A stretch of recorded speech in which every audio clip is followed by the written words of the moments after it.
2019માં પણ ક્ષત્રિયો અને પટેલો સૌ સમાજના અગ્રણીઓએ અમને વોટિંગ આપ્યું હતું અને ભારતીય જનતા પાર્ટી જે યોજનાઓ મૂકી રહી છે સૌ સમાજને મળે, સૌ સમાજના સાથે રાખીને આમે આગળ વધતી પાર્ટી છે.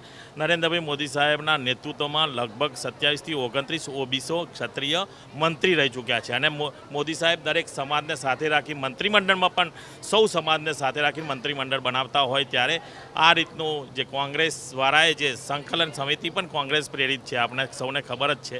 એટલે આ કોંગ્રેસના કાર્યકર્તાઓ કરી રહ્યા છે, ક્ષત્રિય આગેવાનો કોઈ કરી રહ્યા નથી. ભારતીય જનતા પાર્ટીના તમામ નેતાઓ એમના મગજમાં જે અભિમાન છે એક પછી એક ક્ષત્રિય સમાજનું અપમાન કરી રહ્યા છે અને ઉપરથી આણંદના ભાજપના ઉમેદવાર પણ એમ કે હવે આ તો કોઈના પ્રેરિત આંદોલન છે.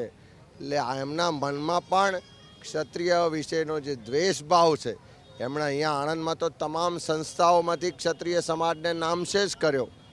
બહુમતી વસ્તી હોવા છતાં પણ એક પણ પદ પર ભારતીય જનતા પાર્ટી એક પણ ક્ષત્રિય કે બીજા કોઈ સમાજના વ્યક્તિને રહેવા દીધો નથી.